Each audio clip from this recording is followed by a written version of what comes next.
네, 안녕하십니까. 제임스입니다. 자, 오늘은요, 퀀트 논문 읽기 두 번째 시간으로 돌아왔습니다. 저번 시간과 이어지는 내용이라서 바로 한번 진행을 해보도록 하겠습니다.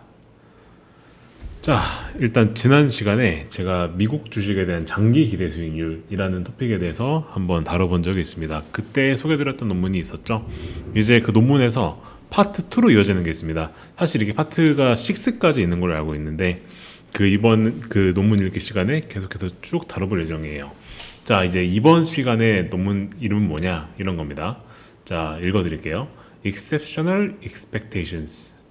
자, 미국과 그 미국이 아닌 나머지 나라들에 대해서 라고 하는 거가 논문의 제목이고요.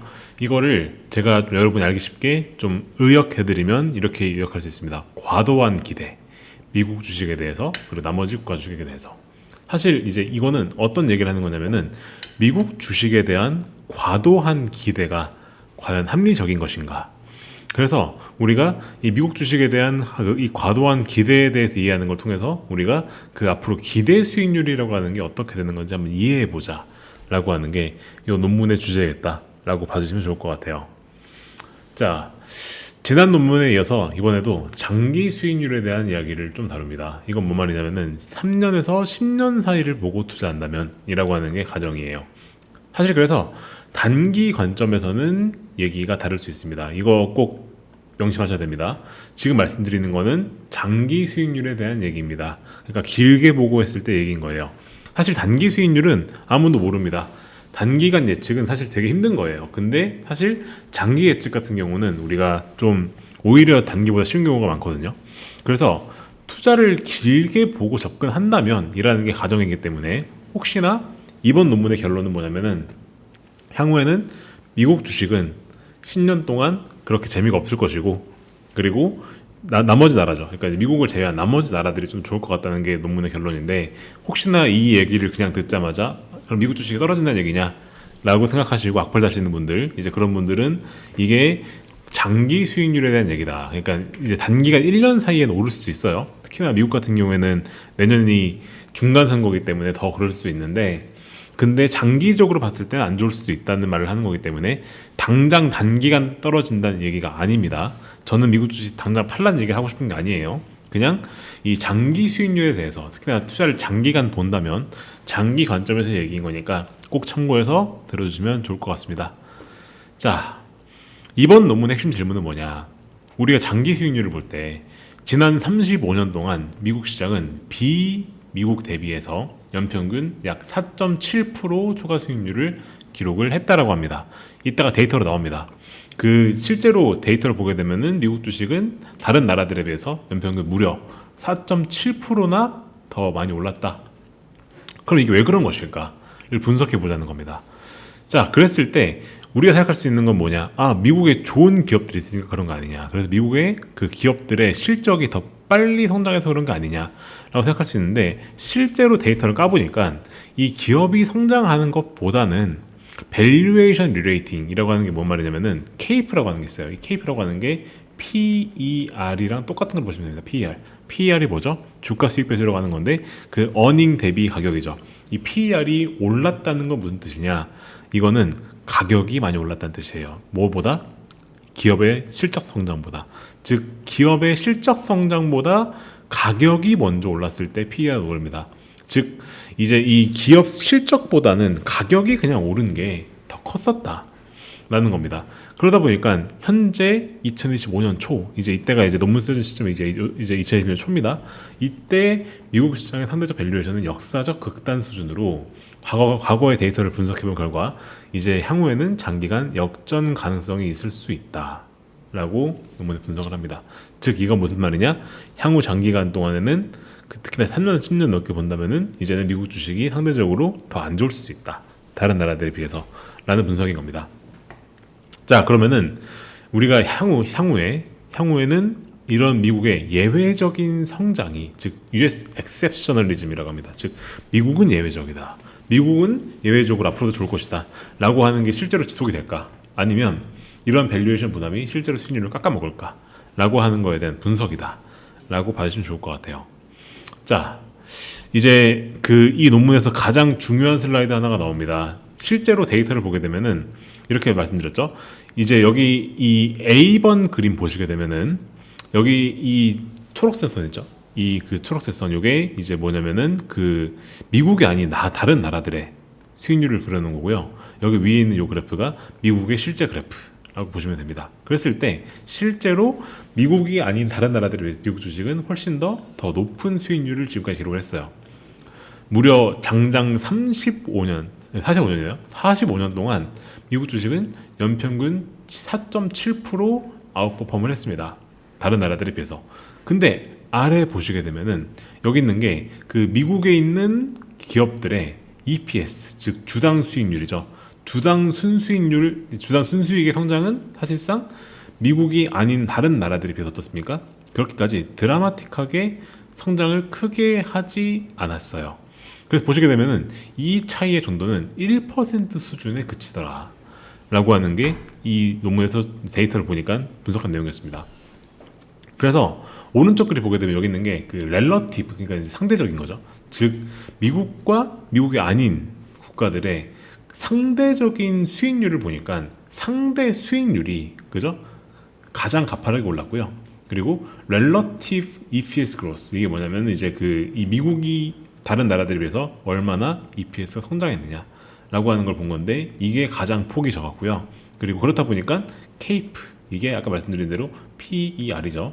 PER이 그래서 엄청나게 다른 나라들에 비해서 높아지고 있더라 라고 하는 게 이 논문에서 보여주는 자료인 겁니다.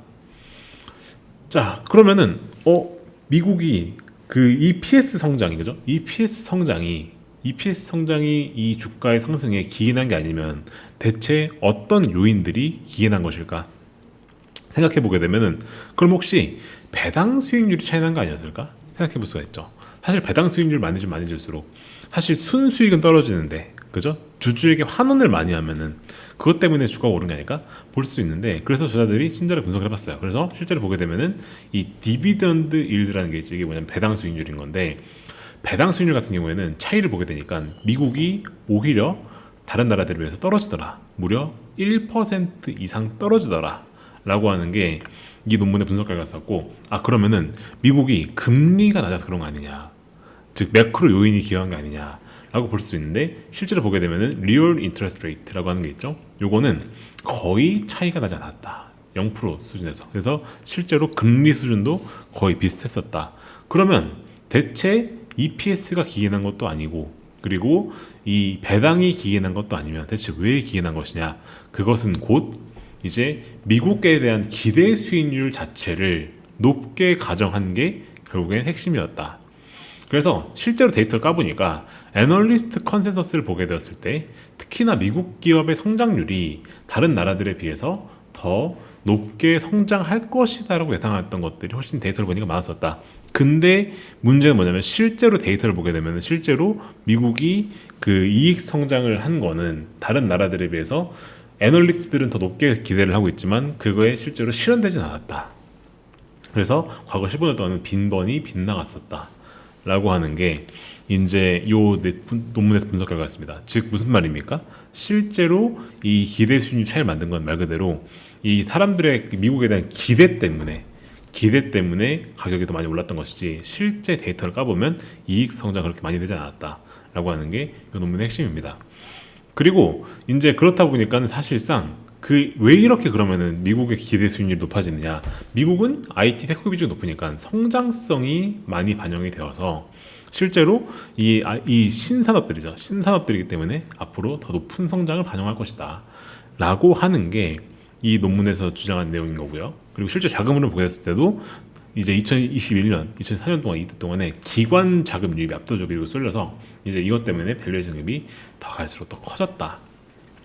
말 그대로 미국의 예외성을 가져온 거는 애널리스트들의 컨센서스, 즉 시장의 기대죠. 시장의 기대와 그리고 그런 시장의 기대를 만든 것은 이러한 섹터 구조 그리고 자금 흐름, 이런 것들이 만든 것이지, 실제로 미국이 다른 나라들에 비해서 EPS가 더 많이 성장하고 배당을 더 많이 주고 뭐 특별히 금리가 낮고 그런 것 때문에 기인한 것은 데이터로 보게 됐을 땐 아니었었다 라고 여기서 얘기를 한다는 겁니다.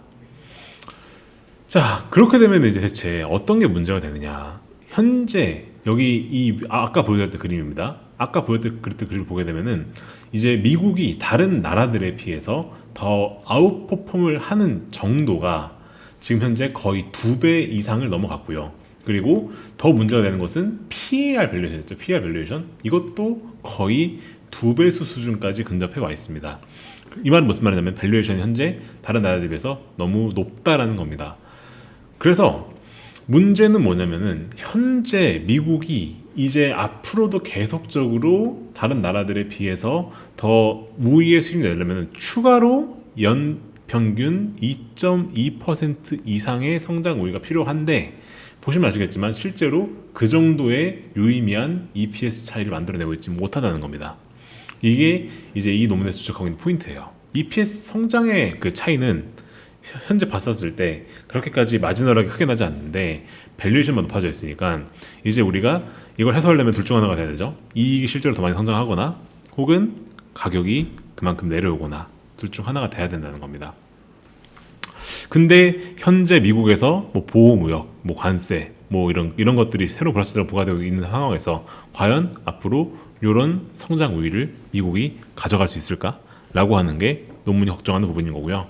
실제로 이 정도 수준의 케이프 차이, 즉 이제 이 정도 수준 밸류에이션 차이는 현재 2배 수준 말씀드리지 않았습니까? 이거는 과거 일본이 버블 시절일 때 그리고 닷컴 버블일 때랑 비슷한 극단적 위치에 있다라고 볼 수가 있는 거고, 그리고 시뮬레이션에 따르면 이렇게 되면은 미국 주가가 45% 이상 폭락을 해야 된다라고 하는 게 이제 그 여기서 얘기하는 거고, 혹은 매 10년 동안 5% 정도는 리프레싱이 되어서 이제 다른 나라들이 좀 더 많이 올라오거나 미국이 좀 내려오거나 그렇게 해야지만이 밸류에이션이 붙는다라고 이렇게 얘기를 합니다. 그래서 이게 지금 문제다라고 얘기하고 있는 거죠. 그래서 저자들의 결론은 뭐냐? 결국은 과거 초과 성과의 상당 부분은 밸류에이션 상승에 기인을 했다. 즉 무슨 말이냐? 이제 이익 성장률은 그대로인데 가격이 많이 올라서 그런 것이다. 그래서 이거를 단순히 미래에도 그럴 것이다 라고 하는 것은 매우 위험한 행위다 라고 하고 있고요. 그리고 장기적으로 봤을 때 과거 데이터가 그랬다시피, 그죠? 일단 미국이 1% 내외로, 그죠? 1% 내외로 성장을 더 한 건 맞아요. 그래서 앞으로도 장기적으로 미국이 연평균 1% 이상 성장률을 보일 수 있을 것 같다. 데이터 그랬으니까. 근데 현장은 시장은 그것보다 훨씬 더 과도한 성장 기대를 반영하고 있다. 그렇기 때문에 상대적으로 미국이 향후에는 언더퍼폼할 가능성이 높다. 이게 언더퍼폼이라는 무슨 말입니까? 다른 나라들에 비해서 좀 더 수익률이 안 좋을 수 있다. 이걸 설명 잘 안 드린 게 있는데, 여기 보시게 되면은 여기 있는 요 렐러티브 케이프 있죠. 이게 다른 나라들에 비해서 미국 주식이 얼마나 수익률이 더 밸류에이션도 높으냐라고 하는 건데, 보시면은 이게 보시면 아시겠지만 이제 그 다음 10년이죠. 다음 10년의 기대 수익률과 봤었을 때 이게 정확히 반대되는 양상을 보입니다. 즉 케이프가 높아지면 어떻게 된다는 겁니까? 향후 수익률은 더 안 좋아지는 경향을 보이더라 라고 하는 게 과거 데이터를 봤었을 때 검증된 결과예요. 그러다 보니까 앞으로는 미국이 다른 나라들에 비해서 상대적으로 더 덜 오를 가능성이 있다. 그렇기 때문에 글로벌 분산 투자를 해야 한다 라고 하는 겁니다. 실제로 데이터를 까서 보게 되면은 사람들이 잘 모르겠지만 올해 유럽 주식과 중국 주식의 수익률이 아주 좋았어요. 그죠? 그게 미국 비해서 훨씬 더 좋았단 말이죠.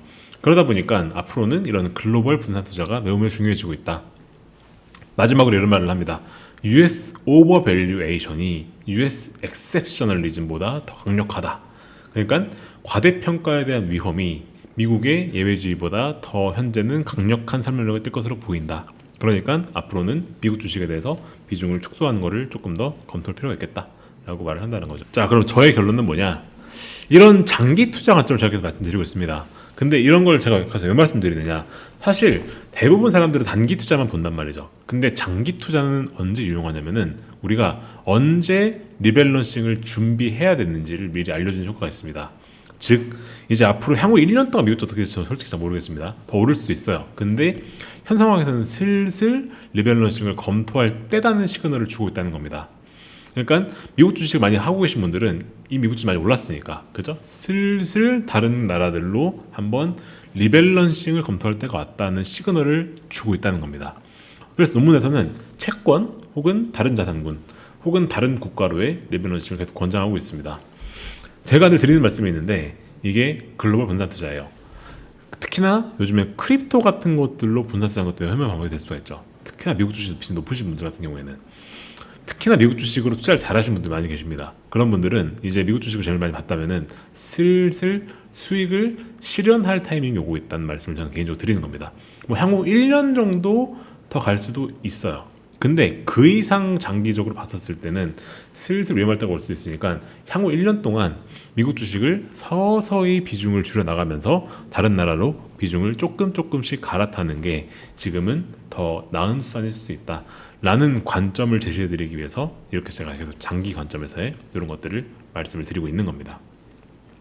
자, 말씀드렸다시피 이 논문은 시리즈입니다. 이제 파트 2가 이제 이 미국 주식과 다른 나라의 이거 기대 수준을 비교를 하면서 장기 수익에 대한 관점을 계속 열어드리는 그런 거 보시면 될 것 같고요. 파트 3, 4, 5, 6도 있습니다. 이것도 제가 다뤄볼 예정이니까 혹시나 이런 내용 관심 있으신 분들은 저희 채널 구독해 주시고 좋아요 눌러주시고 주변에 널리 알려주시면 감사하겠습니다. 네, 그럼 저는 또 다음 영상에서 뵙도록 하겠습니다. 감사합니다.